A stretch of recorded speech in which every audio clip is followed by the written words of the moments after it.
kind of didn't really take off, but her ex-girlfriends did. Her last name is Ndegeocello. Wow. I remember that night specifically thinking, wow, maybe it's the garage and being in New York that gives Cheryl the bravery to date a woman, shave her head, live this goddess-centered life.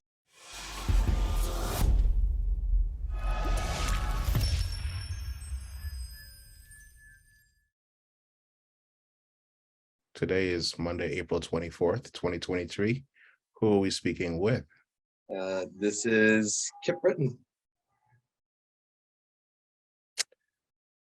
Also known as Kipper, also known as Jalal. Perfect. Thank you so much for that. Cool. Question number 1. Yes. Why do vocals matter? Why do vocals matter? Okay. Why do vocals matter? Vocals matter because, number one,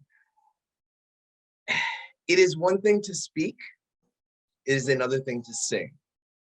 And the modern generation does not understand the difference between the two because they've actually never heard anyone sing. But if they had, they'd understand that song is its own language. One can sing meaningless syllables and still convey meaning. One can rap meaningless syllables and one will sound like a gazillion records that are already out making a gazillion dollars, but you won't say a thing. So because song is meaning in and of itself, right? And music is song.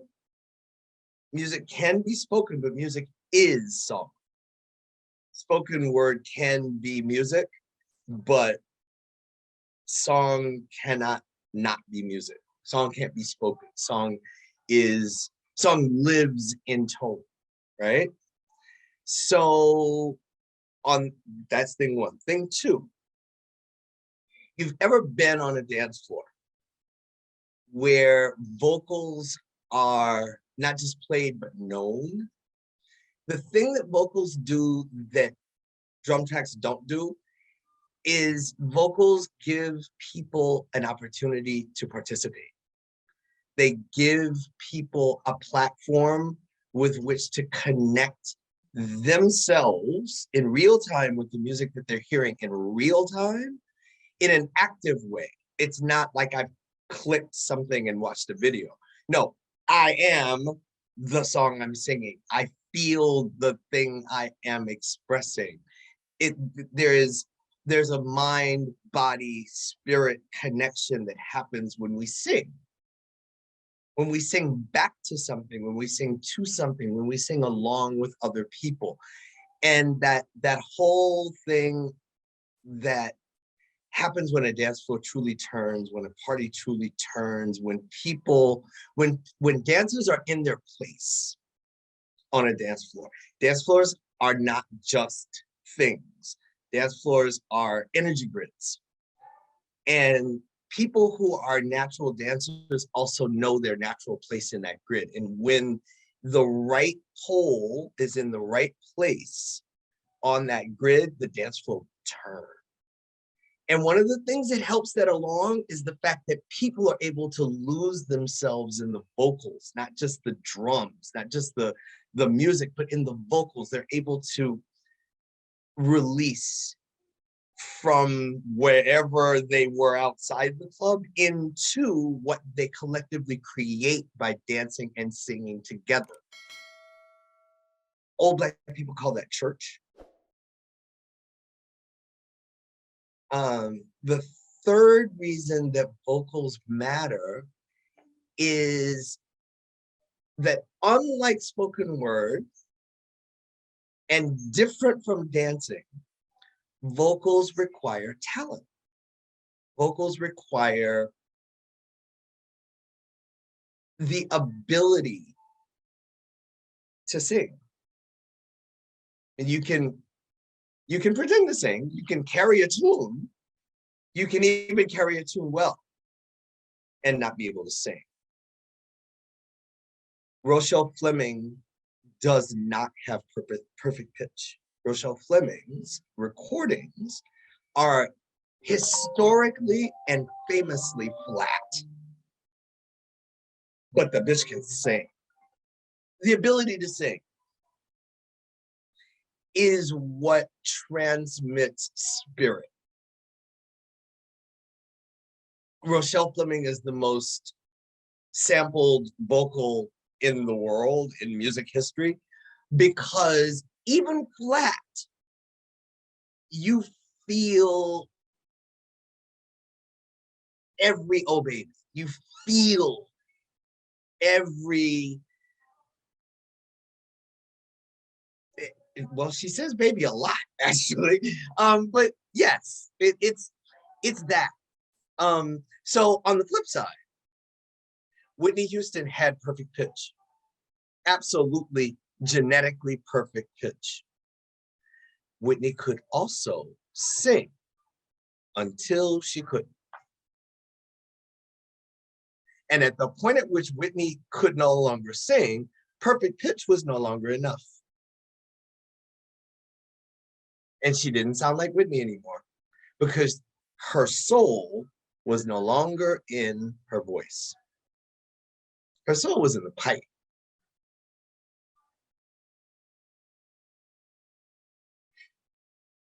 Real Three talk. reasons vocals matter. The last time we spoke, this is part 2 of a 20-part series. It is. The last time we spoke, you gave a fantastic description of the Paradise Garage and your first time there. And we talked briefly about the clubhouse. I'd like to go back to the clubhouse and expand on that. Similar to your description of the garage, paint a picture of the clubhouse in a historical context, its importance to the Black and gay scene on a macro level, and also at the local level in DC. And then also, just the same way you painted the picture of the garage and we could viscerally feel it, paint that similar picture of the clubhouse in terms of the crowd, the dance floor, the vibe, the energy, the tension, what people are wearing, the smell, the sound as well. It would be, go ahead. And then from there, I'll have a follow-on question after that. Okay. That would be a real honor. That's going to take some time. Are you sure you want me to answer that question? I got all the time you need. Even if we do that one question for the next 2 hours, I'm good. Well, it won't take 2 hours, but that's a lot. What you've just asked me to tell you is a lot, and I'm happy to do it, but know that it's a lot. It's worth it. Okay, so historically, and let me preface this by saying that I'm not a native of DC any more than I'm a native of New York. I consider myself a New Yorker, an ex-DCer, but a New Yorker, right? So I don't have current references for DC. But I can tell you that when I lived in DC in the 80s, my residence in DC was from 82 to 89. DC was amazingly segregated. As in fact were at some level all of the eastern cities, including New York, but they felt different. New York was segregated. New York's underground clubs were still segregated, but New York itself was not as visibly segregated in many ways as DC. DC was very visibly, people who work in embassies live here. White people who work in the government live here. Everybody else who does all the jobs in the government lives there. Yes. DC was also a place where a person dark of skin could not get a cab after dark, despite the fact that DC was chocolate city, 85% African American, 95% of color, because so few people in the government lived in DC at the time.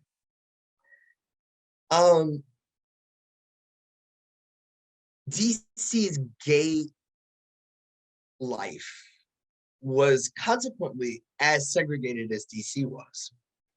There were two very distinct gay worlds in DC at the time. There was the DuPont Circle world, which is where all the white gays lived, and where the big gay clubs were, other than tracks, right? So it's fair to say that there were two worlds, but there were three theaters. The first was DuPont Circle. That's where Badlands, and the Frat House, and Mr. P's, and all the white bars and clubs that catered to kids coming from Georgetown, like me, and kids coming from GW and American, and all the white people who sort of lived and made DC. Then there was Black gay DC. Oh, by the way, that's all in Northwest, right? Northwest is the biggest section. Northwest is the richest section. Northwest is where most of the embassies are. Northwest is where Georgetown and GW and AU, all of the, Georgetown itself is all in Northwest. Black DC, Black gay DC happened in Northeast and Upper Northwest, not in DuPont Circle. So it happened that my best friend and brother, Carl Sumter, who at the time was the general manager of the Hampshire Hotel on DuPont Circle, where I had gotten a job my senior year, said, you should go to the clubhouse. And I laughed because, number one, I'd never been in a Black gay club in my life, except the Garage, which at the time, it didn't register to me where I was. And I think I told you that. The first time I went to the Garage, I was blown away because I did not realize what I was walking into until I was in it. And it was years later that I realized how incredibly blessed I had been. But at the time that this was happening, I knew how DC was. And I also knew that I knew nothing about Black DC. I didn't have friends at Howard, even though I went to GW. And my girlfriends of color at Georgetown pledged at Howard. The guys that pledged at Howard for the most part. Some at American, but mostly at Howard. But I had nothing to do with any of that.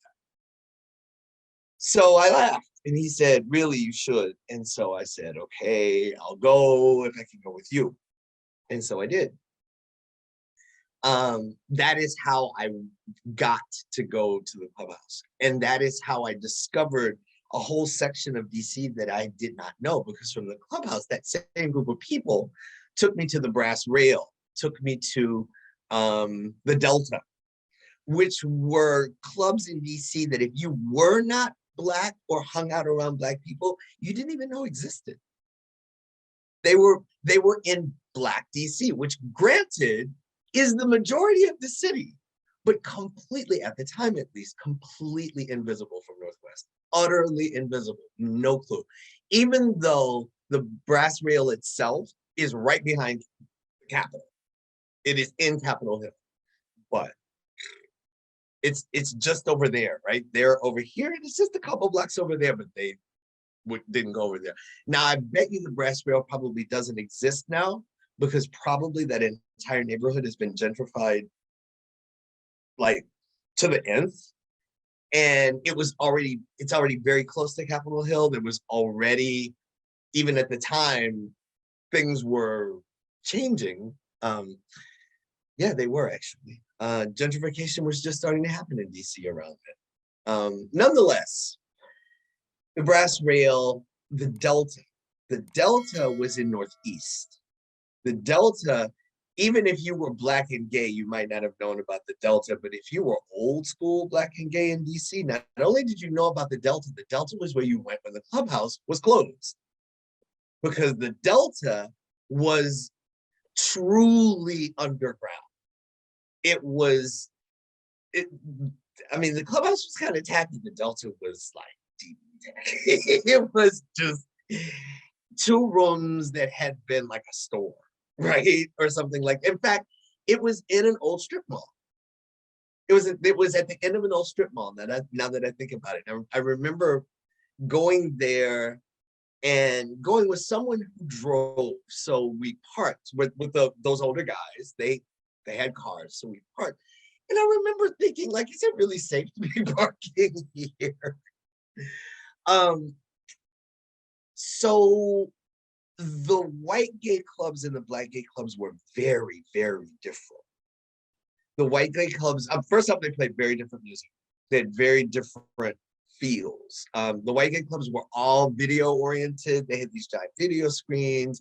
They played what we called white disco. And not all of it was bad. And at the time, foolish me, I thought it was pretty good. Then I went to the clubhouse, and that was when that all started to change. But nonetheless, what made those clubs the way they were was the prevalence of video. Video become a really big thing, and those clubs had huge. The dance floor at Badlands, the entire wall of there was only one wall, right? It was open on three sides, but there was one wall. That whole wall was a video screen. The whole thing. So at one point, I remember the time when I noticed that people on the dance floor were no longer dancing with each other, but they were dancing toward the video screen. And now they just hold their phones, right? The clubhouse, whole different issue. And now I will tell you what the clubhouse looked like, felt like, smelled like. I think I told you about my first night there. You did. Right. That was the first time I actually felt a Richard Long sound system, right? Let me tell you about the very best party the clubhouse had. Every year, the clubhouse had a party called Children's Hour. Children's Hour happened Memorial Day weekend, if I'm not mistaken. And that was the party that all the other people from the sister clubs, from the Catacombs and from the Garage, they all came to DC for Children's Hour. People flew in for Children's Hour. It was a big deal. In order to go to Children's Hour, A, you had to know a member. B, you had to be invited. C, you had to pay. And no shit, this is how it would go down. If you were invited to Children's Hour, you go, you get there, and your member, the person that invited you, would give you a brown paper bag, small brown paper bag. And in this brown paper bag would be all your party favorites. Everything you needed for a 14-hour party was in that bag. You had no need for any, just come, get twisted, and have a good time. And the whole club was twisted. And it was the most beautiful thing ever. So the clubhouse had 2 rooms. And only at Children's Hour were both rooms jam-packed. Sometimes the other room was open, sometimes it wasn't during normal Saturday nights. But at Children's Hour, both rooms were open all night. And all night meant all morning, because the clubhouse closed at midday, noon, except for Children's Hour. Children's Hour, the clubhouse closed at 2. And baby, Children's Hour was the most incredible party.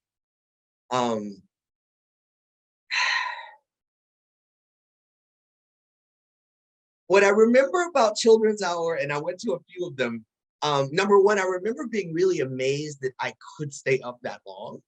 Number two, I remember being really amazed at how people didn't freak out. Like, they were on a lot of drugs, but they didn't pass out, they didn't freak out, there was no overdoing it. People weren't messy, people weren't out of control. They were, in fact, really careful. and like looking out for each other. And those few people who did freak out, and mind you, it did happen. It did happen. You know what you'd see? You'd see people taking them out, sitting them outside on the sidewalk. Here's some water, talking them down. Security's there, and handling it. I think I saw an ambulance at the clubhouse one time. One, maybe. And there came a point after the sound factory got white that ambulances were lined up outside the factory every Saturday. All the time. They were constantly hauling white boys out of the factory, having fallen out into K-holes or flipped out on GHB. Prior to that, I saw maybe one or two ambulances because I didn't see them, but also because they just weren't there. They just weren't there. That was not for all the drugs I saw at the clubhouse, and there were a lot. I did not see all that kind of foolishness. I remember the couple of times I saw someone having been overserved, sitting outside, cooling off. And an hour later, seeing them back on the dance floor dancing.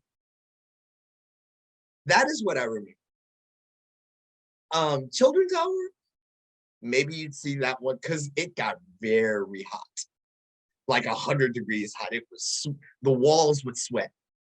And the walls of the clubhouse had these mirrors on them, these really tacky mirrors. After a while, those mirrors were so wet.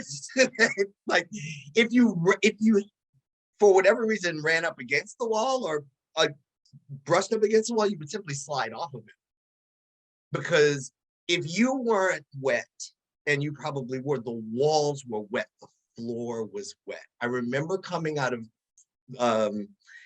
Children's Hour, the first time I went, I was wearing these red high top leather thick sole shoes that were very popular in the 80s. They looked like Converse, but they were leather and they were red. And I had been dancing and I had done some Morning Sunshine, and I smoked and I was feeling good, and I was drenched. I am a sweater. I personally come from sweaty stock and I sweat profusely. So I was quite wet. Went outside, as in out of the dance floor, not outside, but outside. There was an area sort of outside the club, but inside the perimeter. There was like a wall, as I recall. And I don't remember, I think it was made of cement block. It was like a wall that separated this area from the street, so you could be outside but not be like on the street. Mind you, all this was in a neighborhood. There were houses. The clubhouse was not in an industrial area. The clubhouse was in a neighborhood. I never remember noise complaints either. Like that, I don't remember that happening. I went outside, took off my shoes, turned them upside down, and water poured out of my shoes. And my feet were red for 3 days. Like I dyed my feet red through the socks, through it, because it was that hot, it was that sweaty, but it was also that fierce. Beyond description.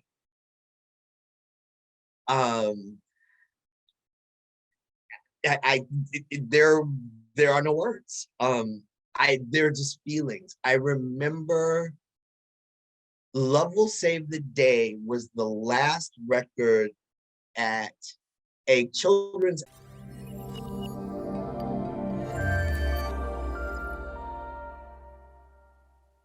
'87.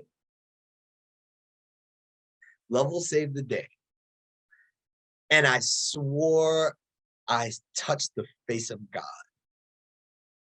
Because the here's what I found, the very, very end, on that sound system, Mandrill took all the bass out and pushed her vocals up. And this happened in the clubhouse a lot. Mandrill, Sam Burns, and Mandrill begins with a T. Crap. Tony, it'll come to me. And Sam Burns, the 3 DJs of the Clubhouse. Those boys understood what a sound wave was like nobody's business. And he made that record wash over the top of the ceiling, and made her voice just flip in the air and fall while the bass comes up and the highs are just raining, visibly raining around you. The floor rose, I rose, and there God was. For a brief moment, there it was. Dark club. I'm in bright sunshine. And I thought, no wonder this is illegal. And they had just made ecstasy illegal, by the way. And this is like maybe the second time I've ever done it in life. No wonder this is illegal. Because if people could feel this, there would be no war. There would be no conflict. If people understood that you can just love. Love really can save the day. It really, really can if you let it. To have that epiphany on a dance floor, not at a church, but on a dance floor. That's what the Clubhouse could give you. That's what the garage could give you. That's what I'm told the Catacombs could give you. I'd never had the opportunity to go. On a good day, that's what Junior could give you at the Sound Factory. And that is what Timmy Regisford could give you. When Timmy was Timmy, Timmy could do that. That's when I've spoken to you about this already, when the air turns to ether and things get slow. When everything stretches out, when you don't hear the bass, you just feel it. But you feel it like you feel your heartbeat. You can feel it coursing through your veins, but you don't hear. Everything's quiet. Yet it isn't. Because it's no longer just an audible sensation. It is a transcendent experience. It happens at its best collectively. It can happen just you and music. It can happen, but at its best, it happens in a collective that is only possible when those energetic points are covered in the right way, when energy is directed allowed to flow. I say directed, allowed to flow in the right way. That is what the Clubhouse always had. There was a sense on the Clubhouse dance floor that everyone was in their place. And there was truly, when I say turning, you could actually, you could see it on the dance floor, the way your body would travel. The music made, and this used to happen at the factory all the time, and it blew my mind. I would start out dancing in front of one speaker, and before I knew it, I was in the middle of the floor, and I had not moved. I had not intentionally moved myself to the middle of the floor. The music did it. Bass did it. Clubhouse, the music fostered that turn, and you would the physical migration of the people on the dance floor was such that over the course of the night, you danced over the whole floor. If you stayed in that flow, right? Your place moved with the energy. It was like church, but better. It was like church, but better. Mandrill and Sam Burns, I owe the my introduction to DJs, my introduction to the power of the DJ, my introduction to the idea that records are instruments. They aren't recordings, they are instruments. That one plays a record and you can tell who's playing it by how they play it, even though it's the exact same record. A true dancer can hear on the dance floor who's in the DJ booth by how they play a record. I learned that from those boys. I learned that at the clubhouse. Let's double click on that. Talk to people what working a record means. For that, I will tell you the story of the first time I heard my first mistake by the Shy Lights, which is interesting because I've been playing. It was at Children's Hour. It was in the big room, not the other room, which was actually bigger, but the big room was the main room, and Mandrill was playing. And he was playing the chorus of My First Mistake, not the vocal, not the beginning vocal, not the verses. If you know My First Mistake, dear person who is listening to this, the first part is very, very slow, but the end, the end is the record. Like the reprise is the record itself. The verses are done once with one chorus, and that's it. The rest of it is the working of the reprise. Tom Moulton does a 13-minute re-edit that will cause, it will make your heart stop. It's so perfect. It is so perfect.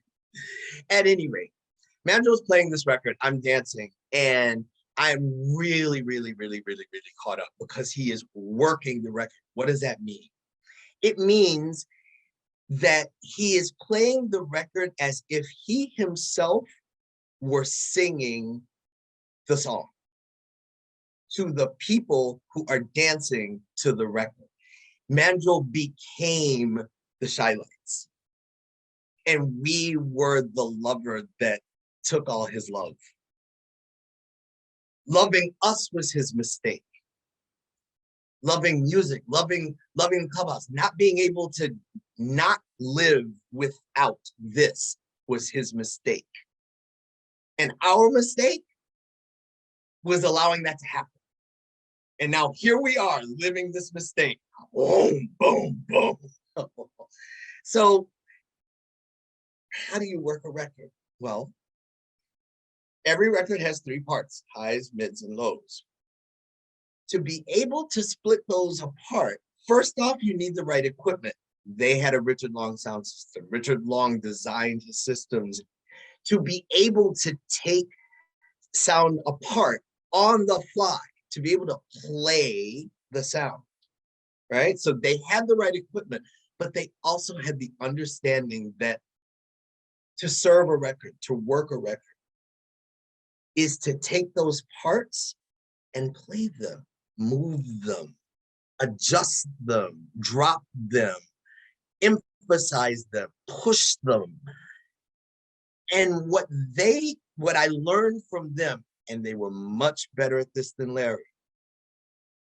I had the blessing of comparing the two, hearing them play the same records, right? Specifically, Marshall Jefferson, Open Your Eyes, The Jungle. Larry played that stuff, and so did Mandrill and Tito. Tito, that was his name. Tito and Sam Burns. They also played the disco classics. They played Love Is the Message. They played My First Mistake, but they didn't play it the same way. Those boys made the lead vocal come forward while the highs chased the vocal, and allowed that that chase to ride in the top of the room so that your body responds by lifting and moving, and your shoulders catch the highs, and your head opens, and then, and only then, will the bass come up, and that catches you and causes you to bend and rock. You have been worked. The record has been served. And now you're somewhere else. Now you're the lover that did not return his love. And he is taking it out on you. And you love it.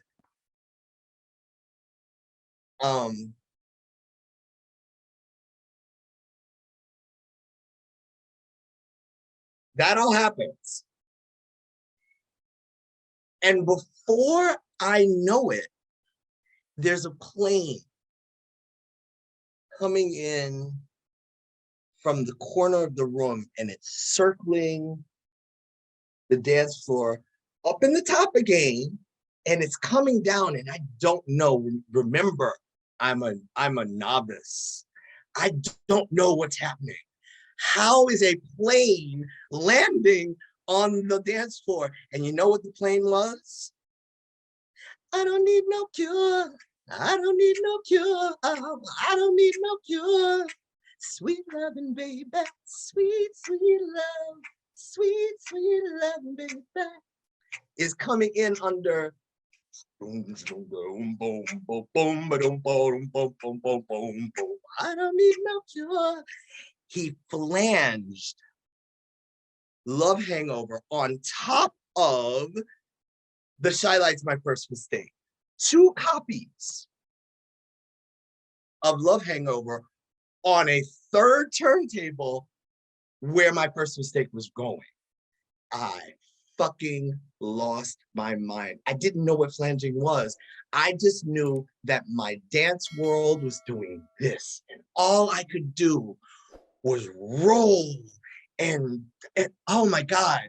I remember my body turning and twisting, and it was like a roller coaster.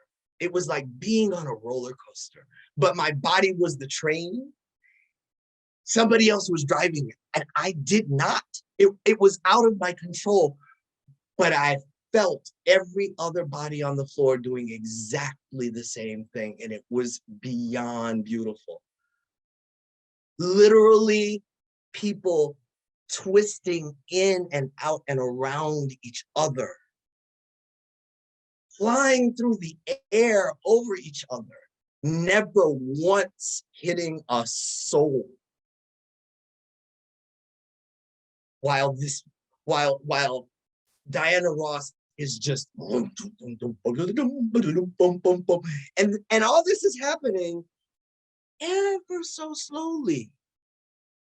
The one is being replaced by the other, but seamlessly.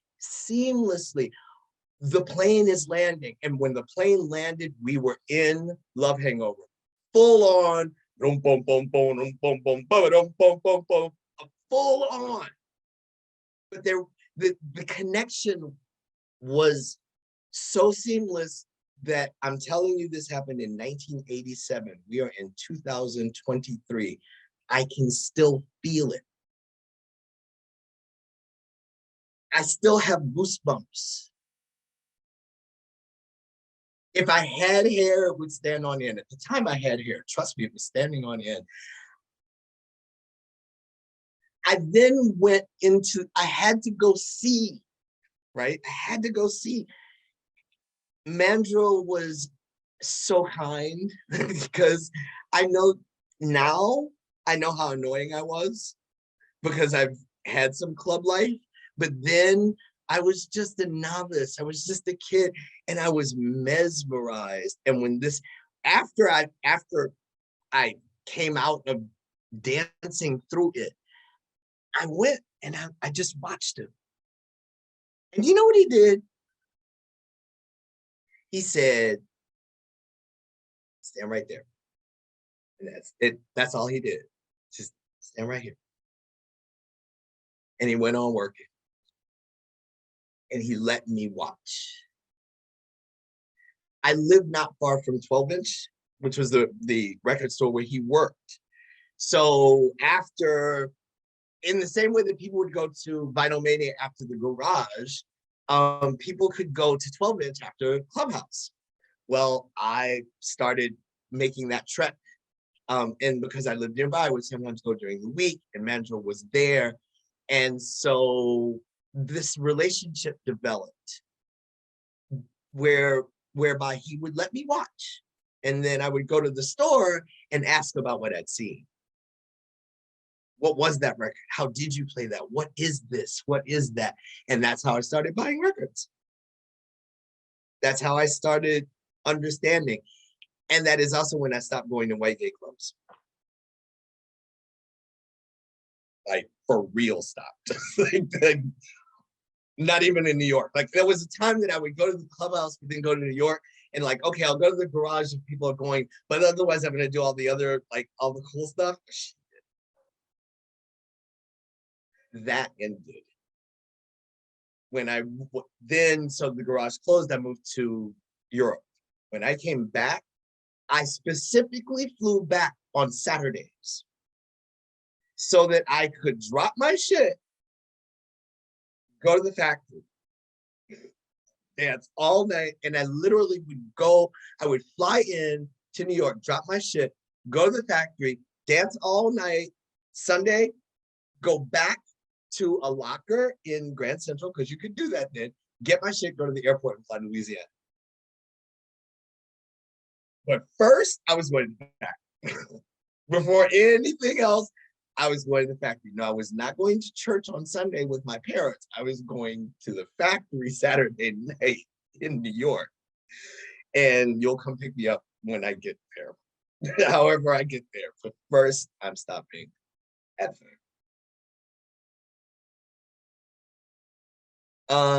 does that answer all those questions about the clubhouse? It does. That was fantastic. Thank you. The clubhouse was fantastic. It was absolutely fantastic. It was also more accessible than the garage. How? Because the clubhouse did not have the fashion accessibility. DC wasn't a fashion capital, and fashion was expensive in DC and not so easy to get. There were fewer houses, so there was less of that kind of thing. Although Aviance began in DC, and importantly, at the time that I'm telling you, but the garage was much more. What are you wearing? Who and who's there, right? Who's here and what's going on and all that. The clubhouse was rather proletarian in that regard, but it was also it was its own universe. It really, really was. It was a safe space in a place where there were no safe spaces. So well said. I want to go back to the garage. Okay. Tell us about your best night at the Paradise Garage. Ooh. So the best is the one I remember the fuzziest for obvious reasons. It would have been also in 86 or 87. And the reason that it was fuzzy is no, it wasn't microdot. Dear God, what was it? It was purple something. This particular kind of acid. That's the reason it's fuzzy. But what I remember about it, so that whole reference to Marshall Jefferson and House, that Chicago House, right? What I remember was that night hearing the comparison, hearing the difference between the way Tito and Sam and Mandrill played what was then like the thing, right? Versus the way Larry played. I remember realizing, as my friends in DC said, that Larry's a great programmer, but not a great mixer. The boys in DC are much better mixers, and that was very true. However, what was super cool about this night, aside from the vision of, and I forget her name, she actually passed, but she was around forever. There was this little lady who had, and she had always had like salt and pepper hair, more salt than pepper, even back then. And her haircut was kind of like this. She may have been Latina. She may have been white. But the way she danced and the curve of her butt suggested that she wasn't. She had those palazzo pants that were all pleats all the way around. And what I remember was seeing her spinning on the Paradise Garage dance floor and those pants just doing their thing. It was beautiful. And just the aplomb, the way, and I think maybe the garage is where I first understood this. To command one's presence on the dance floor, to command one's space, to claim one's space, not to push people out of it, not to hit people, but to be so present as to require the space around you. And so other people's spaces bounce off of yours. So there's just that much more space, right? And that the space around you may shrink as the dance floor crowds, but you still have your space because you've presence. People at the garage had presence. I remember being intimidated by the folks on the garage dance floor because I was still getting accustomed to the idea of dancing by myself, just dancing, as opposed to needing to have someone else with me, needing to have a partner of some sort. I was still getting used to that, and that was very much a normal thing in New York. It was less normal in DC, a little less. Certainly in the white gay clubs, it was strange. And so I remember being intimidated, thinking, is it really okay for me just to be dancing here by myself? Like, is that all right? But noticing that not only did other people do it, but the way they did it. That, again, that command of space, right? I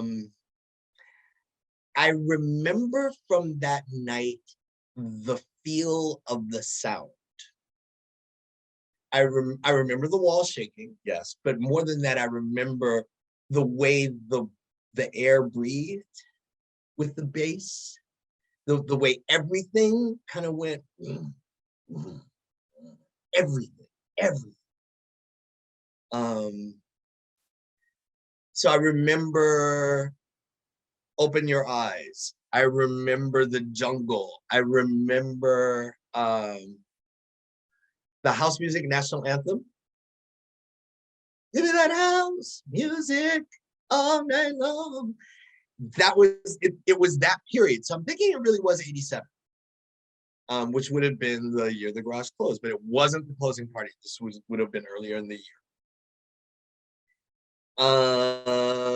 And I remember discovering the theater and the roof deck. The roof deck was beyond. That was just beyond. It was just the fact that you could be outside up on the roof at a club was like, whoo. And the theater was beyond strange. So I went with Carl, who was my brother and clubhouse elder, which is how I got in, because they all had clubhouse memberships and the membership cards were honored at the three clubs. Carl had a sister named Cheryl, who was also called Sunny, and who was a recording artist. Cheryl had come to DC, and unbeknownst to me, Cheryl was bisexual. And Cheryl came to New York from DC, in part after a girlfriend of hers. And Cheryl's girlfriend's name was Michelle. And so I met this Michelle, and I thought she was a really interesting girl. And there was a third girl, and the thing was that both Michelle and the other girl were bald, and I had known a lot of bald girls. Well, Cheryl's recording career kind of didn't really take off, but her ex-girlfriends did. Her last name is Ndegiocello. Wow. I remember that night specifically thinking, wow, maybe it's the garage and being in New York that gives Cheryl the bravery to date a woman, shave her head, live this goddess-centered life, right? Cheryl was a Buddhist. Her brother, being an African-American from DC, was Catholic. I thought, wow, does the garage foster this freedom in the rest of their lives, right? How many people came to the garage straight and left bisexual, left gay, left atheist, left santero? You know, how many doors did this place open?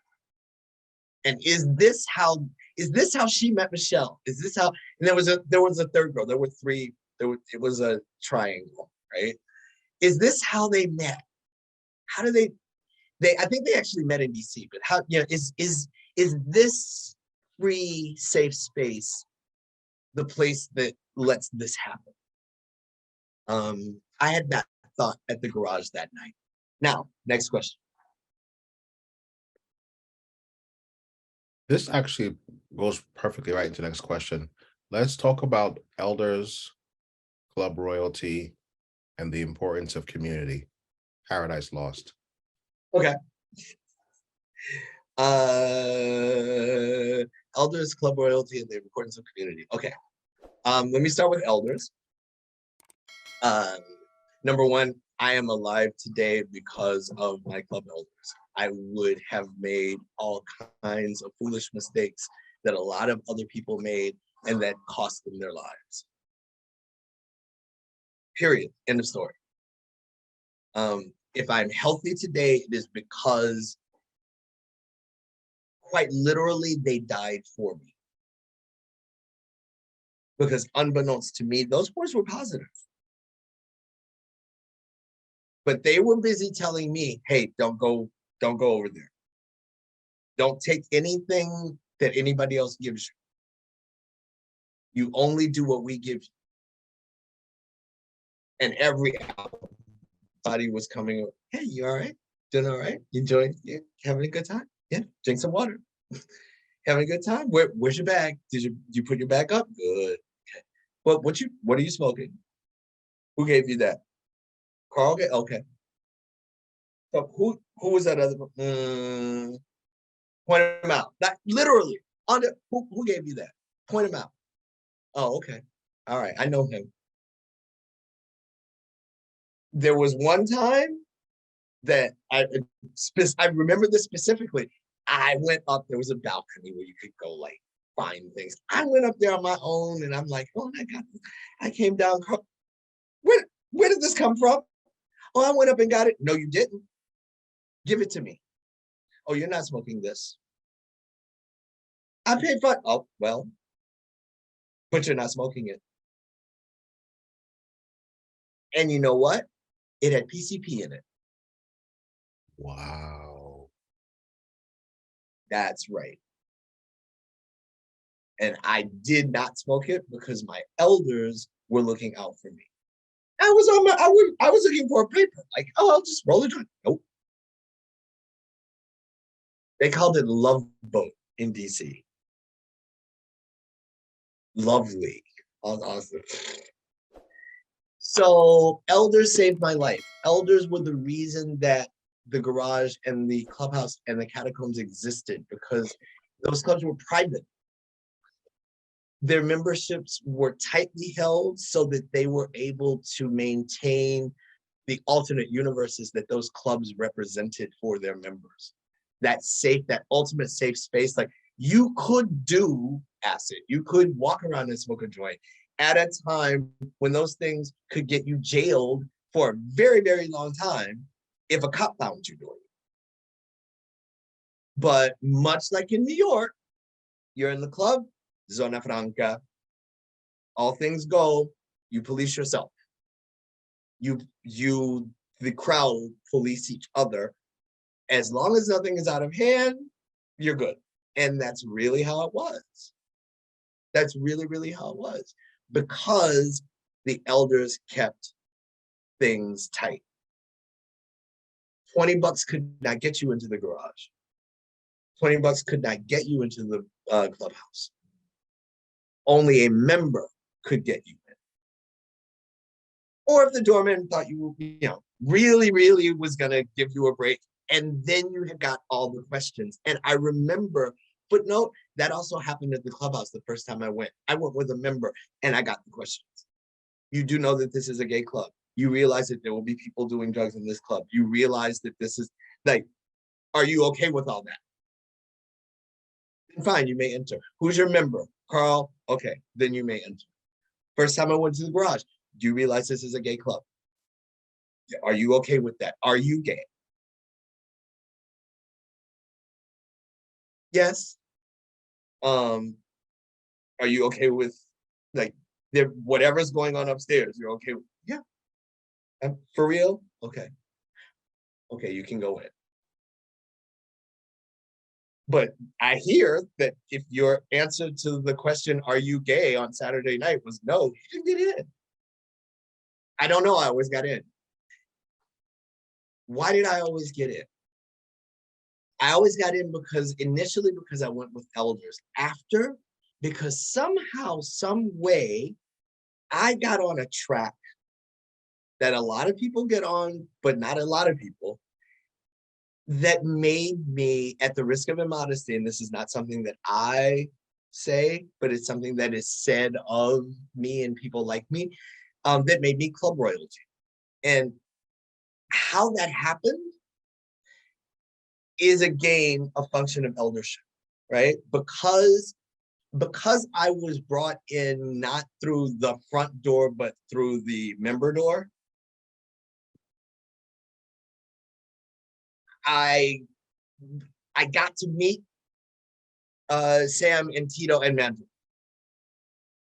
Because I came in with a member who was very popular. The security people knew me.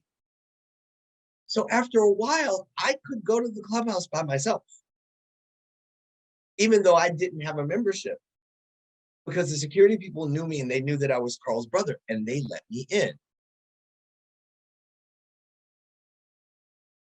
At the same time, I was still going to the white clubs, right? I was also one of the few people of color who regularly went to those clubs, so the security people knew me. This was the 80s, right?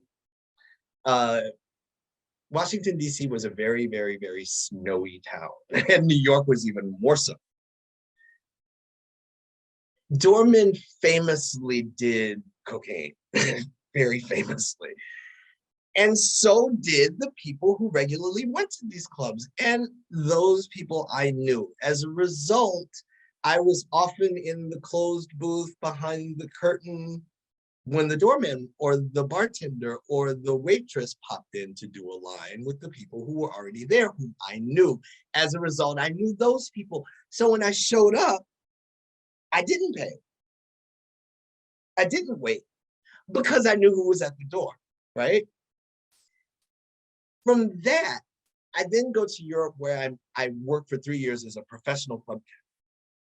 Many, many thanks to my formation at the clubhouse and the fact that I'd been to the garage.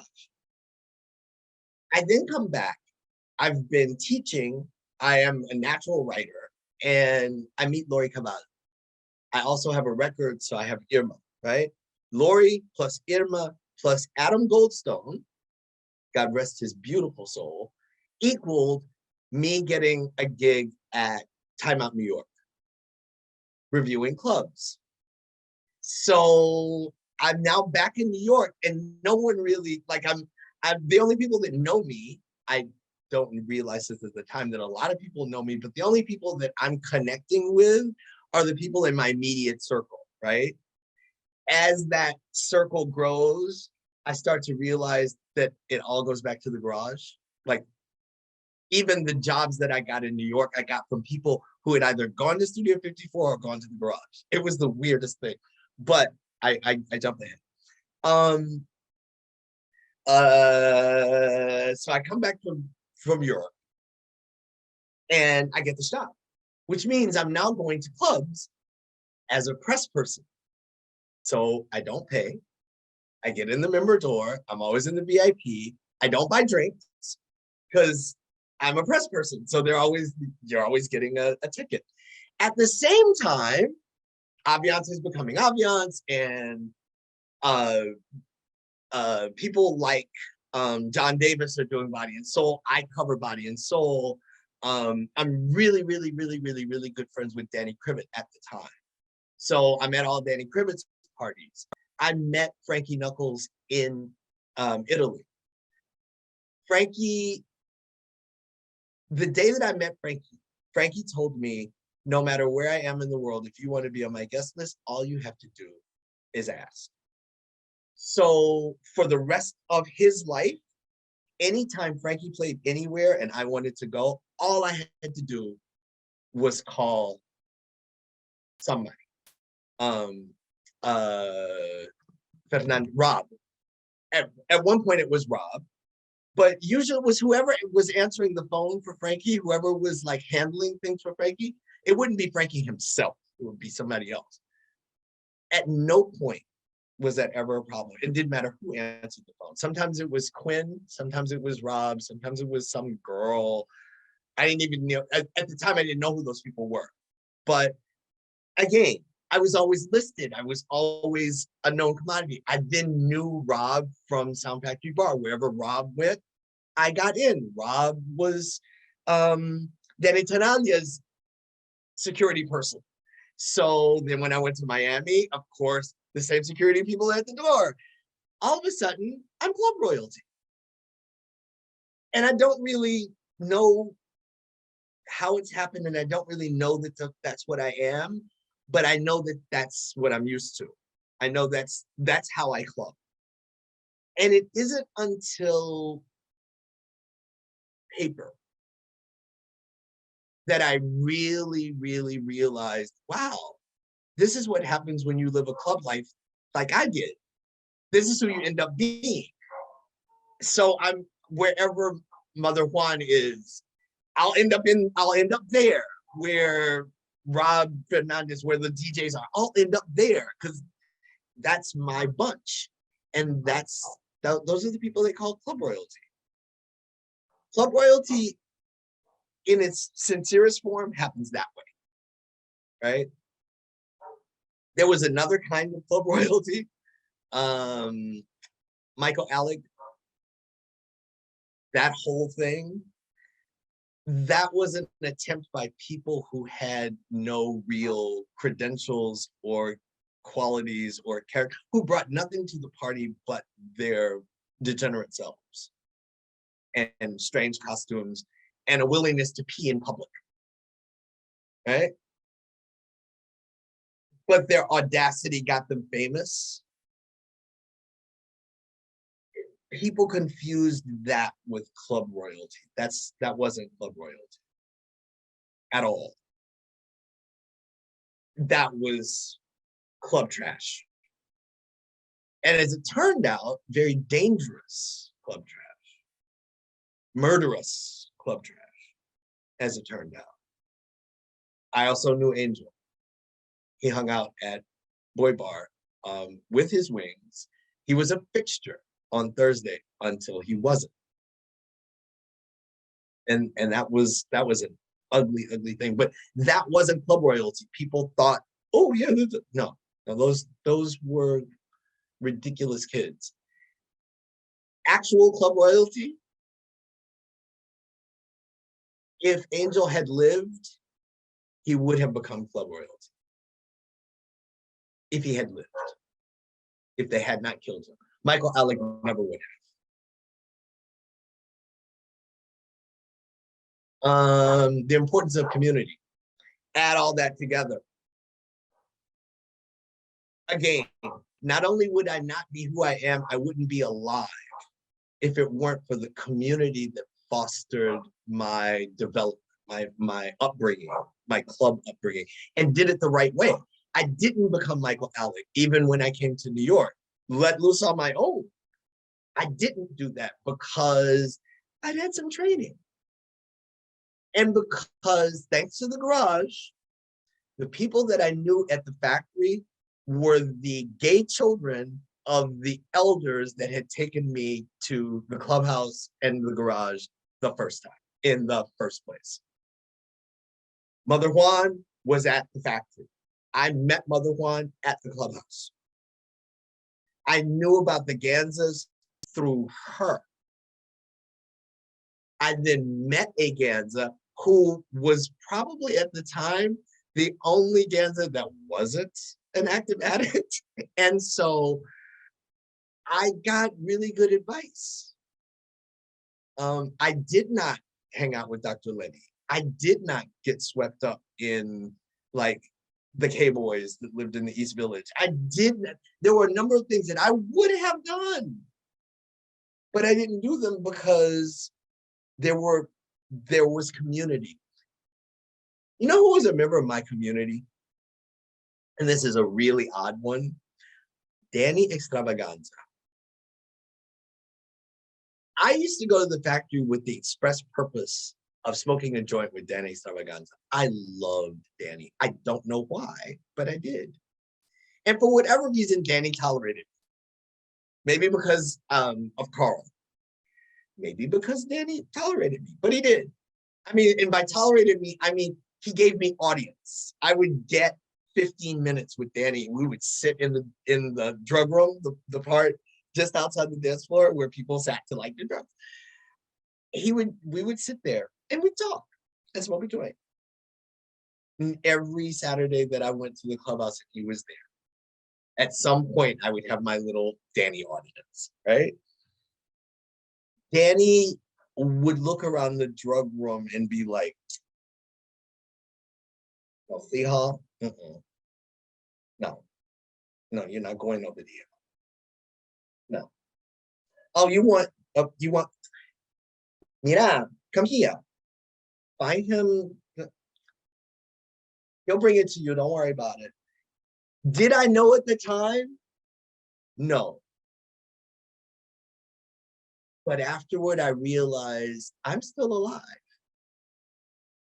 And all those folks are gone. Maybe somebody was looking out for me even then. So Lisa dated a boy who was a famous factory dealer, whom I knew. And that was one of my trusted sources. Like, if I'm going to do something, I'm only going to get it from one of 3 people. And number 1 was this boy, who shall remain nameless. When I tell you that I would come up to him and be like, "Oh, hi," he's like, "Hey, what do you mean, no, what I have tonight, you can't do. You don't want it. It's not good enough." Or, "Hey, okay, I'm all right. I got you. No problem. Here." But if it wasn't, no. And don't get any from anybody else. They have the same thing. You don't want to do this. It's not clean. It's really not good. Don't do it. Maybe that's how I ended up not in an ambulance. I don't know, but I know I'm here today because of community. This I know. Body and soul was a lot of things. some of which were good, some of which were not so good. I'll tell you one thing that Body and Soul was that was incredible when it was at its height: community. We were a family. We were together outside the club because we liked each other, because we liked being together, because we felt good together. We would go to the park together. We would go to other events together, go to other clubs together as like the Body and Soul bunch, right? That sense of community, I don't even know if that exists anymore, but we had it. It was what people had in Washington Square Park or on the piers at 12:30 after the garage closed. It was what the boys at the clubhouse would have in DuPont Circle or at some other park, or maybe at one of their apartment houses after the clubhouse, right? It is also what St. Augustine is the oldest African-American Catholic church in DC. And the gospel choir at St. Augustine would sing gospel mass from 12:30 to 2:30, and then meet again at Tracts at 6 o'clock. The priest who preached the gospel mass from 12:30 to 2:30, who was white, was on the dance floor at 6:30 at Tracts with all the rest of the boys. And it was fine with everybody at the church, like not a problem. That's community.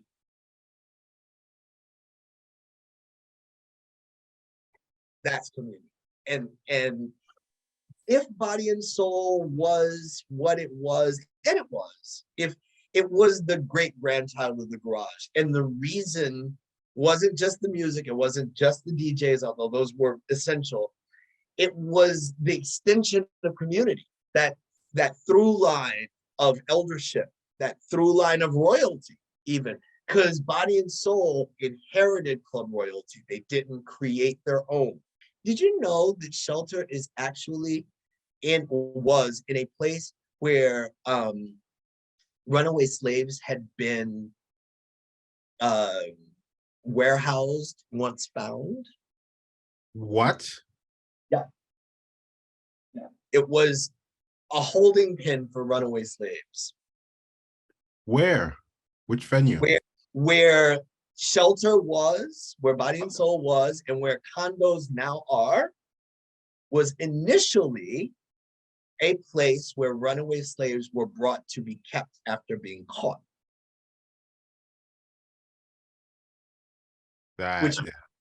Which might explain a lot about Shelter, spiritually speaking.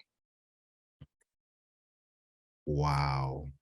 Right? That's why, and mind you, I've been told this by a couple of people. I have not researched it to find out if it's really true. But around the time that that space was ending its dance floor manifestation and becoming condo space, I heard that was true, and I heard it from a couple of people. Originally, that's what the space had been I want to change gears. Talk to us, wide and narrow. Talk to us about living in Europe. How did that opportunity come about? How long were you there? What did you, huh? Which time? Oh, well. You mean the relevant one when I was working as club kid? Yeah, I mean, I believe you've had multiple. You've had the club kid, and then you also have the Irma Records, or was that separate? No, that's the same. That all happened at the same time. Same time. How many times were you living in Europe? Twice. Oh, both. I went to No. Both, okay. No, I went to the University of Paris as an undergrad. So I lived in Paris for half a year, did my foreign studies there. Then I moved back 3 or 4 years later and lived in Italy for 3 years. So that's the experience I'm looking for, the Europe experience, clubbing, club life. What I'm looking to get from this narrative is your experience there as an American, as a Black American, as a Black gay American, compare and contrast club life there versus the USA. I have some opinions about that. I thought I knew clubbing until I went to Italy and Peter Pan Club, and I was like, holy shit, I know nothing. I know nothing. Peter Pan, is it still there? I need to find out. But anyway, so tell us about the Europe. I'm tearing it down, although Peter Pan was redone. It had been a nice club, but it was very much it had a very sort of late 60s, early 70s low slung feel. Yes. Until 1990, the year that Cocorico was built. That same year, the owners of Peter Pan decided to redo it. And they tore down the old Peter Pan and they built this 2-floor high green travertine marble, like modern palace with low slung white leather couches along the dance floor, which was very slick. It was very dark, lots of green travertine marble everywhere, very nice gardens outside. They did all that. They called it Excess. And they pushed that for a whole year. And then it folded because no one wanted to go there for whatever reason. And they tore all that down and then rebuilt it back. Wow. And they rebuilt it back white with, so the white couches were not a part of the rebuild, the first one. That was all black, green travertine marble and black marble. And it was very sort of, how would I, it felt like the Lincoln Center. Tall, airy, glass, stone, shiny, and was horrible for dancing. And the acoustic sucked and no one liked it. Tore it down and they put like millions into this. Of course, that's the Italian Riviera for you. That's how clubbing was there. A year later, they tore the whole thing down, rebuilt it as this Dick Van Dyke, very low slung, the long white couches, very Fellini, very Federico Fellini, right? And that, if Peter Pan is still there, that was, I'm sure they've redone it in the meantime, but the Peter Pan that worked was the one that they rebuilt the second time, a la Federico Fellini. That is when I met Frankie Knuckles, but I met him in Cocorico. I met Robert Owens at Excess. Wow. I met him outside at Excess. Yes, I remember distinctly. Because Robert Owens always said that he was straight, but I think he was the only one that believed that. Hello? He is not.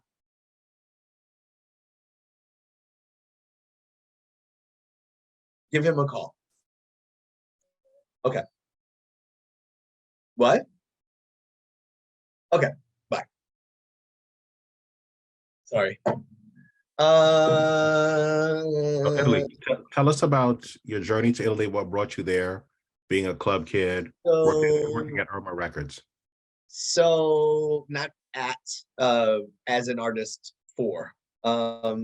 So my best friend was a model. She had gone to Milan. She met a guy named Dino Porziati who had bought a club called Prima Donna in downtown Milan that he wanted to make very popular with models, because that was how you got to be a big club in Italy. You got models to go there, you got foreigners to go there, and the Italians would come wherever foreigners were and wherever models were said to be. They would flock and pay whatever you told them to be in the presence of these two groups of people. So there was a job at the time called animatore, animator. And animators, then this was brought over from Ibiza, right? Were people who were literally professional club kids. You were paid to be a club kid. You were paid to dance. If there were places where you could to be seen, you were meant to be up there. But your whole job was to party and have a good time. And to do so visibly, right? And over the topidly. So Dino initially wanted me to be an animatore in his club, but his club was not very popular and he wasn't making, like, it just wasn't happening. Someone told me that I should go to the Riviera, Riccione, to be precise. And I thought that was crazy, but they're like, no, the best clubs in the country are down there. You really have to go. And I'm like, okay, but I'm not riding 2.5 hours to go to a club. They're like, no, really, go. So at the time, Pacha in Ibiza was the shit. And its rival in Italy was a place called Pacha, which really wasn't its rival, but that's what they wanted to be. And Pacha, the shtick of Pacha was Pasha, meaning arabesque chic, like all the dance floor was round and surrounded by white twisted columns.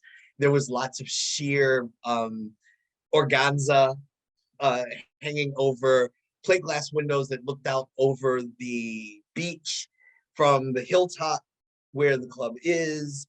And around 6 or 7 in the morning, the sun would come up in the club and through this organza, and you know, the floors were marble, and the seating was all low couches on these big sort of rises that went up 3 levels around a circular dance floor. So it felt very haremish. And no one knows me. I know no one. I forget how, oh, that's right. So at this time, I've met, through my friend Lori, who's the model, I've met this British boy who is Black and gay and wants to be an animatore, but he's pretty stupid and doesn't speak Italian. I, on the other hand, have a degree in Italian. I even know some dialects and am linguistically quite comfortable, but I don't know the clubs. So we go to the Riviera together. One light brown guy, one very dark guy, very tall, and he also wanted to learn to vogue. Now, here is the important thing. I did not vogue in the US. That wasn't me at all. I knew Mother One, but I wasn't even trying to be an honorary member of the house. That happened after I got back from Europe. I wanted nothing to do with voguing or voguers or anything of the sort, even though I knew what it was on the surface. But I always admired it. I always thought it was really cool. And in Europe, who knows me? I'm in this club. There's no one here. I might as well vogue. I have nothing better to do. Someone sees it. And at this time, Malcolm McLaren has done Deep in Vogue. And the tour is coming to Milan. I'm now at the Riviera with this boy who wants to vogue. And I'm like, okay, I'll show you what I know. Mind you, I'm not Mother One, but I at least have that. I at least have that, right?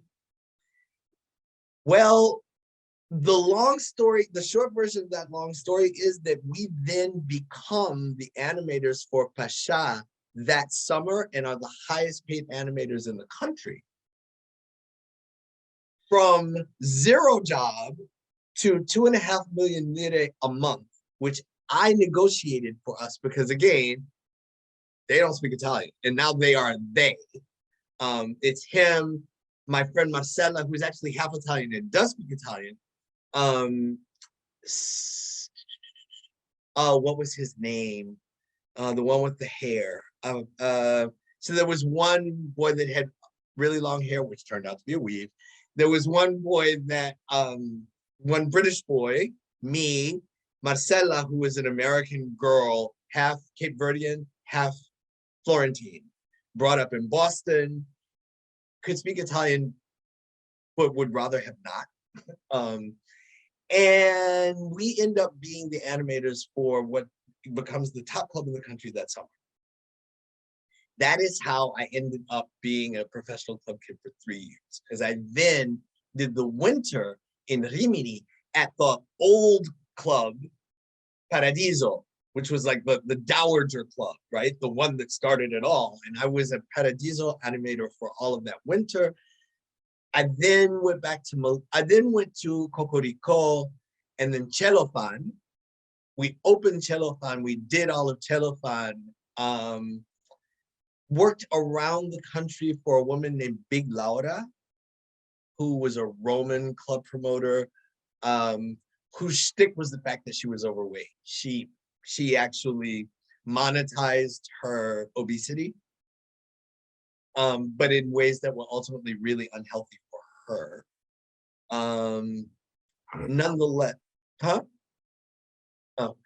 nonetheless, that was how I worked in Venice. That's how I worked in Florence.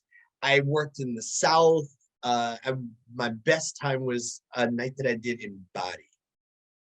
Best ever was working in Bari, but most of the time I worked in Riccione. Everyone came to Riccione.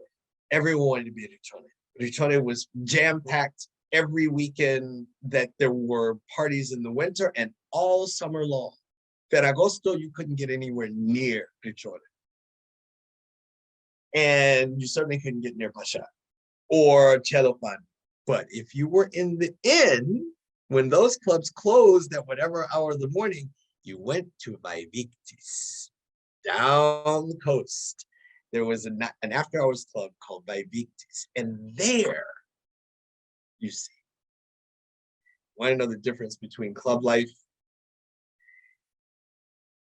Mainstream club life in Italy at the time was worse than pop radio. It was horrendous. It was formulaic.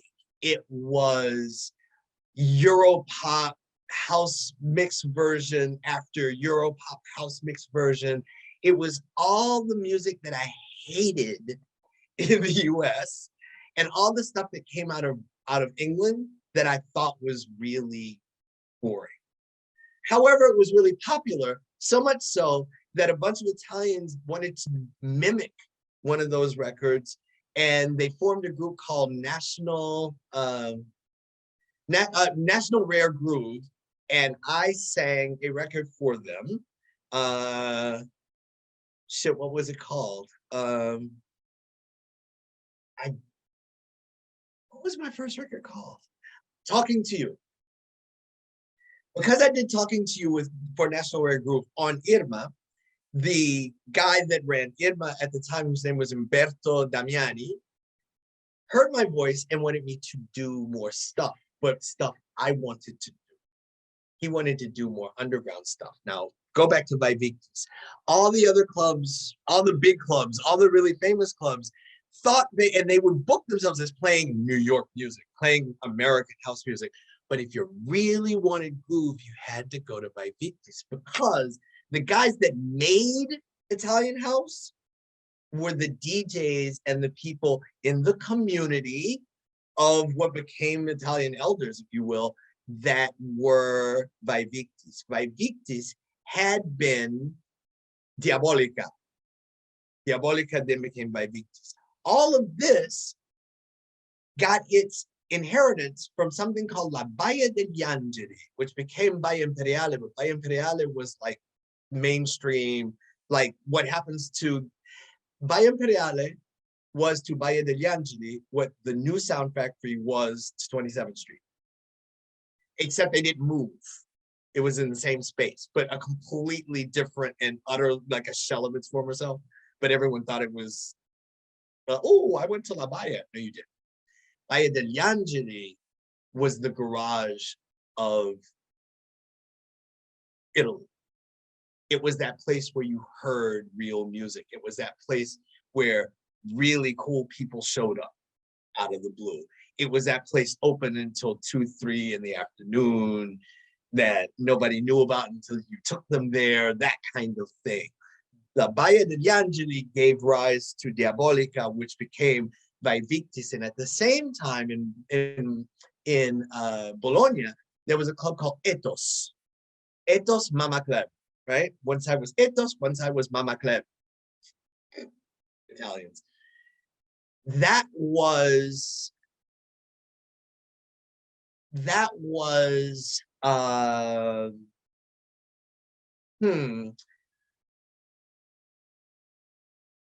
was more like the Copa of Bologna, of Italy. It was cool. You could get in, but it was real cool.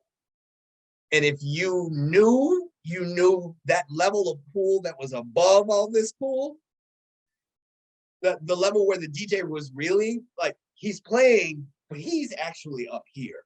They're dancing, but the DJ's actually playing for those people that he knows, right? You knew those people ran Vivictis. Those people ran Ethos. Those people were also the community that made all the Italian house classics. Soft House Company, that was those people. Flavio Ricci was the DJ at Vivictis. He was also DJ at Diabolica. He was also DJ at Ethos Mama Club. That was South House Company. Ricky Montanari played at Ethos. He also played at Vivictis. He remixed my record, Living the Nightlife. All that community in Italy, that's where it was. And that's the only place it was. Everything else was pretend. Everybody else was riding on those boys' coattails. But soul in Italy, house soul, that's where it came from. And it came from the Riviera. Oddly enough, from the least urban environment possible. The Riviera is country. I mean, they even speak country Italian. Their dialect is to Italian as the Southern drawl is to standard American English. And they are just as redneck, just as racist, just as close-minded, just as ignorant, just as insensitive as any Southerner in the US. Yet, their Riviera is the most permissive place in the country. You can do it at the time. The one place you could do anything, the Riviera Romagnola. Anything goes. Anything at all. Because the Romagnoli will sell their grandmother if you'll buy her for double price. And then talk about you for being like, an immoral whatever. But they'll take your money first. So the Romagnoli themselves think that all this clubbing is immoral and horrible, but it makes Romagna famous and it makes them money. Fine. I'll build a club. I'm just not going to go to it. Oh, I'll go to it and I'll like it because I like the money. But when you people leave, all I do is talk about you. That is Romagna. That is Riccione. That is Rimini. And that is the environment that the models and the foreigners walk into. Oh, we love you, we're fabulous.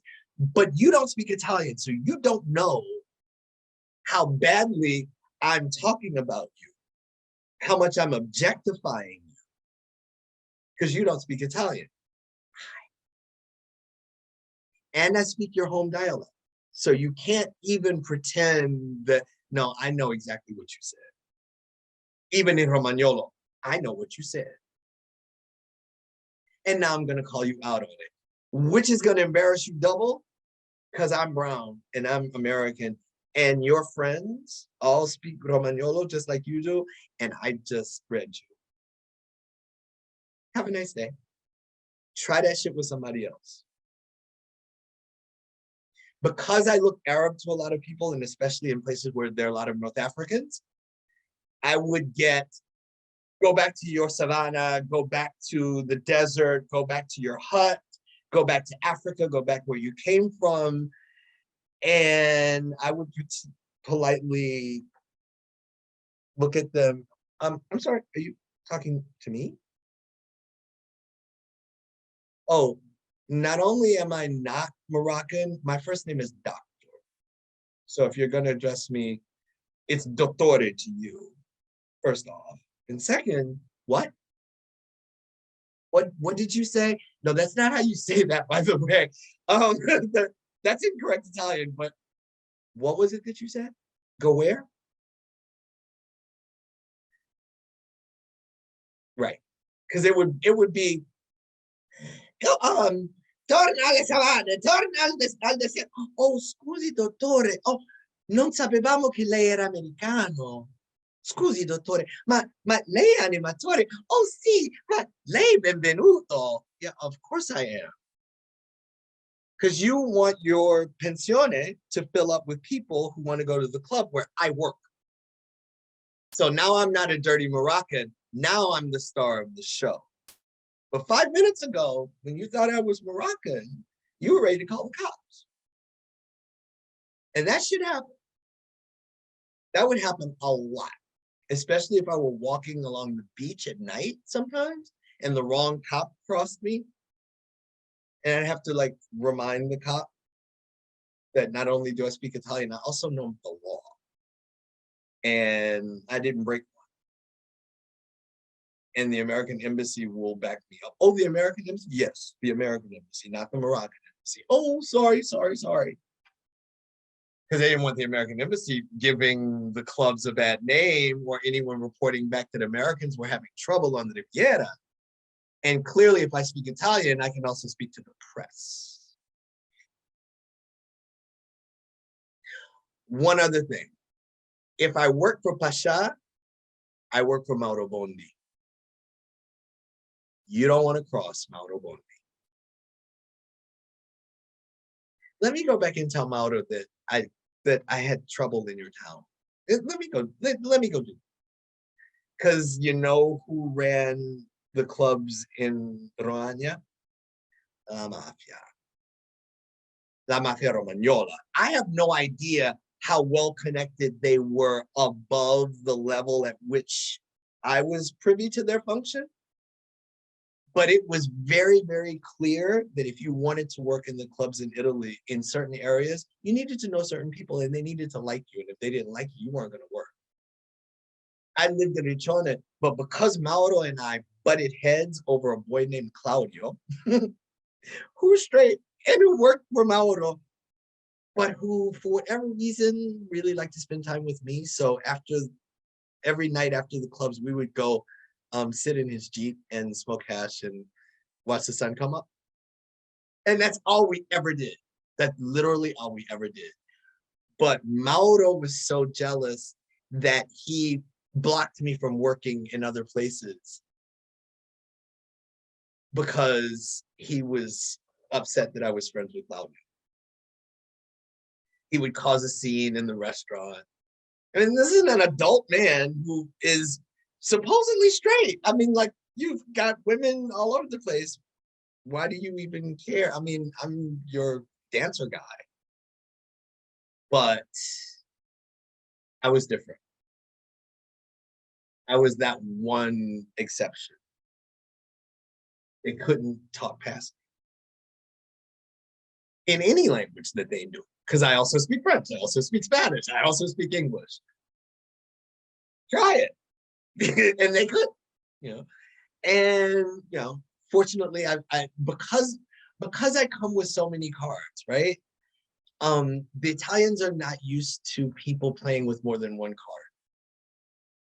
They're used to one card, and so they've got a trump, and that's the only card they need is that one trump. I have a lot of trumps, and I can out-trump most Italians. The only thing I couldn't out-trump Mauro Bondi on was his money, his position as a club owner, as the owner of the top club in the country. That I could not touch. But I could get more attention than he could. And his club was a top club because of people like me that worked there. So to resent me was to resent his income. It got complicated. that first year. It got complicated. But I got club royalty. I got in with the right people at the right time at the beginning. So I had a really, really rich 3 years of experience because I got to dance for the best DJs in the country. Not all the time, but quite often. And I got to dance in the one club in the whole country that it was really worth it to stay up and dance in. That was Vibrated, the factory of the country. And it was truly that. I mean, if there was a place that could turn you out, it was Vibrated. And those boys could turn you out. They could actually play house. Actual house. The Italians didn't always appreciate it. They didn't always know how good they had it. But we Americans did. And again, the folks that are running this are all friends with us and we're all friends with them. So all of this is happening on this level and all the rest of the folks are benefiting from it. But it's really happening up here. Soft House Company didn't happen because of Italy. It happened because Flavio has so many American friends. Irma didn't happen because of Italy.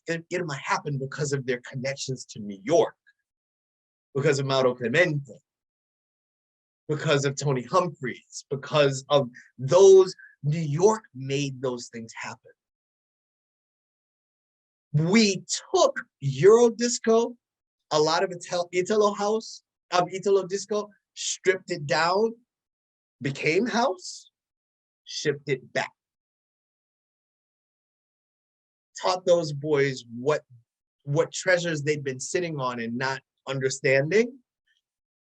Baia degli Angeli is born. Baia degli Angeli happens, feeds a legacy, starts something. So Italy has a legacy. I don't know if it's fair to say that they still have an active one now. I do know that the people that I knew in Italy are still active clubbers. They're still involved in music. They're still turning out good stuff. Yeah, it's I would agree with your assessment. It's active but questionable about relevant. Right. Mm-hmm. Mm-hmm. I can see. I'm listening. I'm just getting some back. Yep. What was the highlight of living and working in Italy? What was the twilight? The highlight. What was the highlight of living and working in Italy? And the second part of that was, how and when did you decide it was time to come home? Okay. Certainly Pasha was incredible that first summer. But I think the highlight was Cellophane when I met Frankie. Cellophane is a series of glass pyramids on top of a hill. I think there were 3 glass pyramids. It was beyond spectacular. The light show in there is at the time was just unbelievable. And to hear Frankie play there was truly unbelievable. There was an Italian DJ named Ralph. He was just called Ralph. I can't remember Ralph's last name. Romagnolo, big guy. But Ralph played like a New Yorker. Ralph was the only person in Italy who could play Work This Pussy. Mm-hmm. I mean, play it right. Like, play it right. And I loved Ralph because anytime Ralph was playing, I could get Ralph to play Work This Pussy. And that was the only time I ever heard shit like that. Like that deep, that New York deep. They couldn't get that deep. Gay in Italy was never that soulful, never that connected. Too busy being Italian. Even though they had the right music, they're just too busy being Italian. A good A good example of what I mean is this. So Italians wanted to go anywhere that they heard someone was voguing. And you're a New Yorker, and you know that, right? Just as a basic rule, there's a rhythm, there's a flow. You know what Italians do when they see that? With you're doing this. You know what they see and give you back?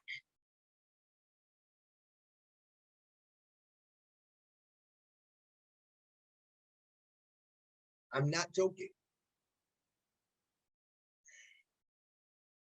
You know how hard it is to dance around people who don't have rhythm? When it's your job. So at the beginning, it was cute. It was like, okay, you people can't dance, but I'm having so much fun, and the drugs are great, and they're free, and I get drink tickets that I can give to other people. So if I think you're cute, I can give you a drink ticket and like flirt with you, or just give you drink tickets so you get drunk, so you act a fool on the floor, so that people think this is a good party, and that's really why they're giving them to me anyway. I don't really have to try that hard. Time goes by. I don't really have to try that hard because really you're fucked up anyway, and you're not really noticing, and you can't appreciate how hard I'm trying. To when was it time to leave? When I realized that I dreaded going to work. I dreaded hearing music. I dreaded seeing. It was no longer funny. It was not even like shady funny. It was just insufferable. And I was afraid that I was going to lose the ability to club, to enjoy dancing. And I realized that the reason that that was happening was because I was around people and in an environment that wasn't right for me. At this time, like by the last year, I was working in a techno club because I'd moved back to Milan. That was the biggest club in Milan because techno was really big in Europe. It still is, but it was super big in Milan because for them going out was taking a bunch of really bad, cheap acts, drinking a lot of really cheap liquor and acting really stupid. That was a good time. That was when I decided it was time to go home. One other thing happened at the exact same time. I woke up one morning and I looked out the window and realized that the sky was too small. Unpack that. In Europe, everything matches the dimensions of the continent. Everything's shrunk, everything's small. The tallest trees are only half as tall as the tallest trees here. The mountains are very big, but they're not nearly as many as there are here because the continent isn't as big. Rivers are long, but the Mississippi dwarfs all of them, and none are as wide. People, even after a few decades of the effects of the American food distribution system and growth hormones and what that's done to the US, it now does to third world countries and to developing populations all over the world. Europe held that at bay and continues to do so through a series of laws that protect European food sources, which makes food better in Europe, but it also makes Europeans more human-sized. So they too are small if you grew up in the US. Everything was too small. Europe has suffered the hubris of Europeans for over 2,000 years now. Their forests are depleted, their rivers are polluted, their skies are gray, their buildings are dirty, their cities are unlivable, and they themselves are miserable. As a general rule, and I like Europe. But as a Native American and as a child of the diaspora, I woke up one day realizing that the only person comfortable in that environment was the white me. The red me was suffocating because the sky was too small. And the black me was really tired of cultural insensitivity and exploitation and oppression, and going back to 1950.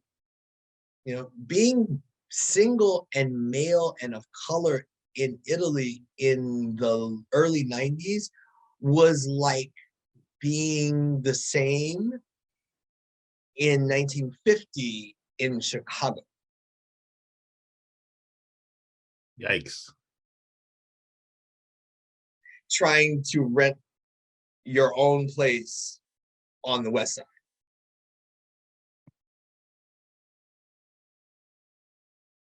That's so vivid. That's such a good description. And I am a very blessed little boy.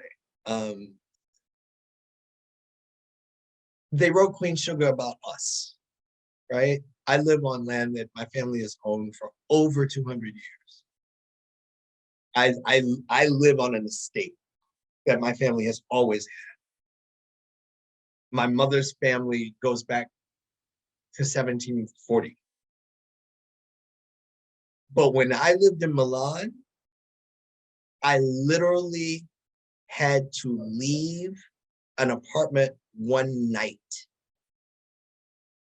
out of the blue because they decided that they did not want to have an Arab roommate. And I had moved in the night before. I was looking for a room at that same time. A woman had a room in an apartment. I came, I saw it, I liked it. I put my stuff down. I prepared to give her money. She went away. She came back 15 minutes later. I'm sorry, this isn't going to work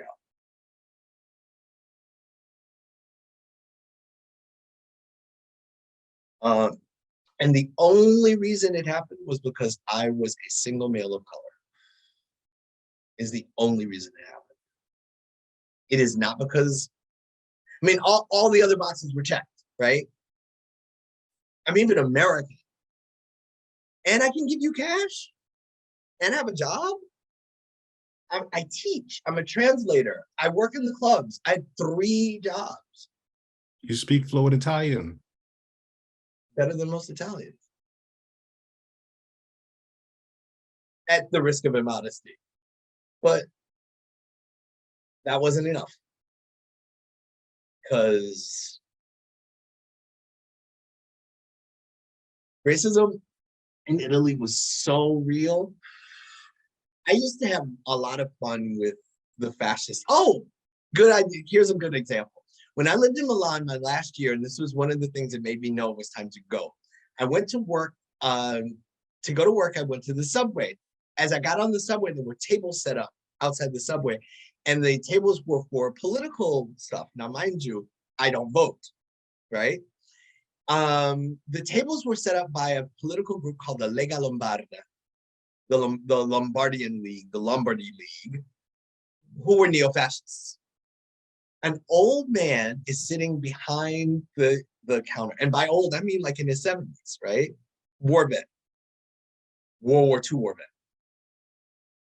I pass by and they're going on and on about gli migranti, gli extracomunitari, extra communitarians, which is the word for folks whose origins are from outside the European community, extracomunitari.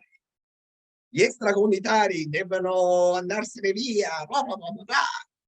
And I chuckled as I walked by, like, huh. This man came out from behind the table to punch me. And I'm sort of flabbergasted.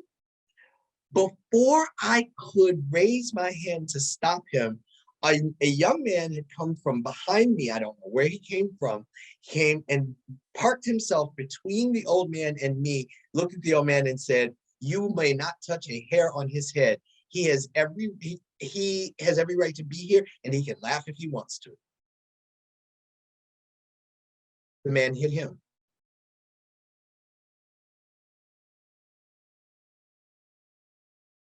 That was the Italy that I lived.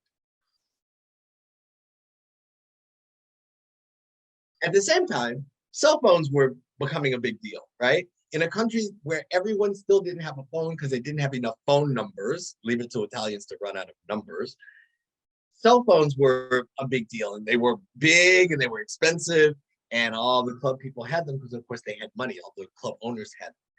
The numbers were like 15 numbers long. And that's still a thing in Italy. They have a 15-digit phone number. But they did, right? All these things were happening at the same time. And that cell phone you have, because of me, whom you want to leave because Italy is for Italians. But the Italians aren't going anywhere that I'm not. So Italy's for Italians except you, because we need you. But you can't live here, but you can work here, and we need you to work, but you can't live here. When I worked for Paradiso for an entire year, I lived in an apartment that these people owned, right? And the Paradiso animators always lived in these people's apartment. This year, there were 2 Black people living in this apartment. And oh, the problems. We wanted too much heat. We kept our windows open too long. Our music was too loud. We came and went at all hours of the night. We worked for a club. You know this. So why is it a problem that I come home at 8 o'clock in the morning, 10 o'clock in the morning, whenever I come home? It's clubland.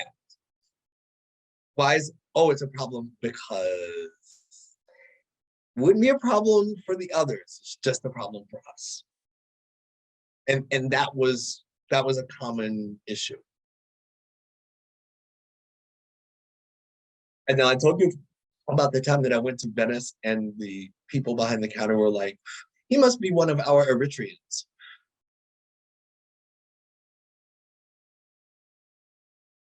As a professional club kid, I worked for Big Lauda. Big Lauda promoted very mainstream, very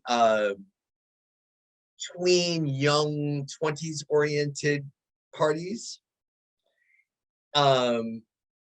And they were often, we worked in sort of offbeat places. So we went to Venice, but not Venice itself, another beach town further up called Jesolo. And Jesolo has beach clubs like all the other beach towns do, and these big clubs that are only open in the summer. And so Big Lauda is having her Saturday night there. She promotes, they pay her, she pays us.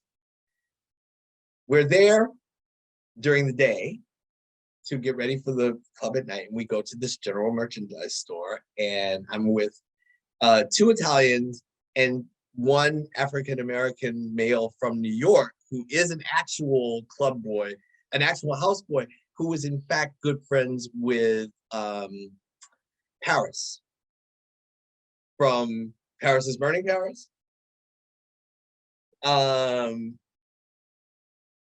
And who was so that was him and me, 2 Italians, and there was somebody else. We were 5. Of the 5, including the 2 Italians, I spoke the best Italian. So I walk up to the counter and I'm like, excuse me, we'd like to this. And the old lady is just standing there and she stares at me. And she goes, Nonno, vieni qua. Nonno, grandfather, her husband, come. Nonno comes out with the grandson and they just stand and they stare. And I'm like, excuse me, but we'd like this thing. And they just stare. And, oh, he speaks such wonderful Italian. He must be one of our Eritreans. Because Eritrea had been an Italian colony. So they thought of the Eritreans as belonging to them. This was in 1991. Eritrea was independent. They declared their independence in 1990, the year before, from Ethiopia, not from Italy. And this woman said, deve essere uno dei nostri Eritrei. And I'm like, no one has said our about someone in my bloodline since 1864.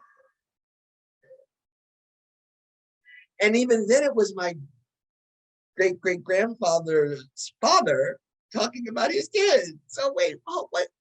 You're who? All this? And I have to just stand, just because why bother? Yeah, it's not worth it. It's not worth it. I can't explain it. There is no magic bullet. There's no one thing I can say to set this straight. Mhm. All we can do is leave. And so we left. But yeah, that actually happened.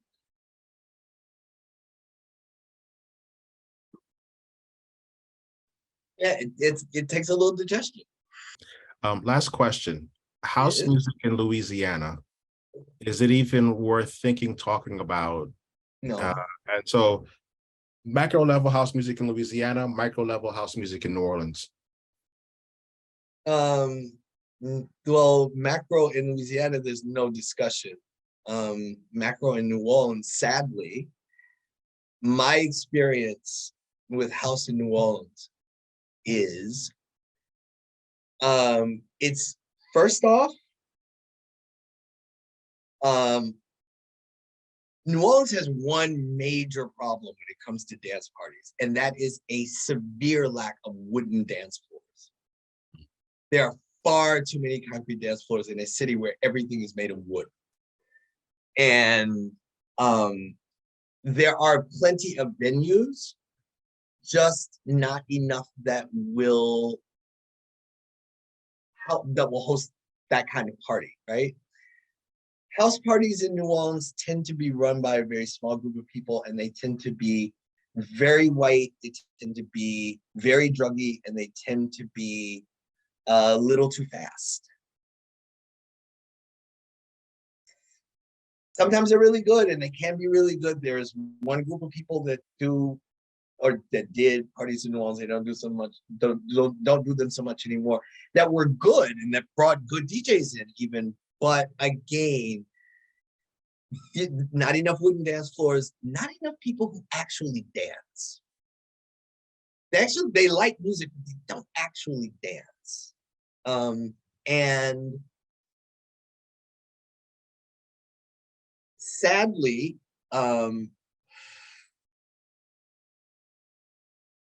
it means that it's really hard to find a good house music party in New Orleans. There are some DJs that play in good places, that play good music, but the places are either small or have concrete dance floors. The other thing that makes house difficult here is the fact that New Orleanians drink from morning to night. And alcohol and dance floors don't really mix. They really, really, really don't. That is something that New Orleans does not understand. The idea that something wouldn't be better with alcohol just doesn't compute for them. And so they're often just a little too messy as a result. Excuse me 1 second. I'll be right back. Mm-hmm. Yeah, so that's the house music story here is rather short. There's it's I could name Herb Christopher, Otto Orellana, maybe Buffon if you're on a lot of drugs and it's really late and you don't mind like sexually confused club kids falling all over you, then fine. Otherwise,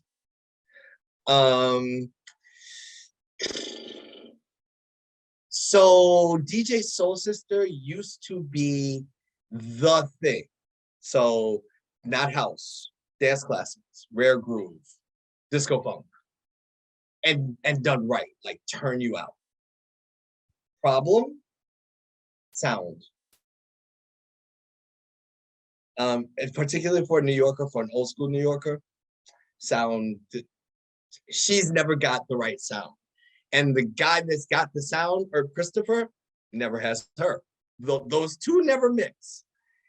If they had, things might be different, but they never have. And there isn't an old school here. There isn't that kind of mature, sophisticated dance community that has taste here. What there is a mature, sophisticated community with incredible music taste, but that's not about dancing. That's about music. And New Orleans is all about music. Music that makes you dance. That's not what we're talking about. We're talking about club, that street.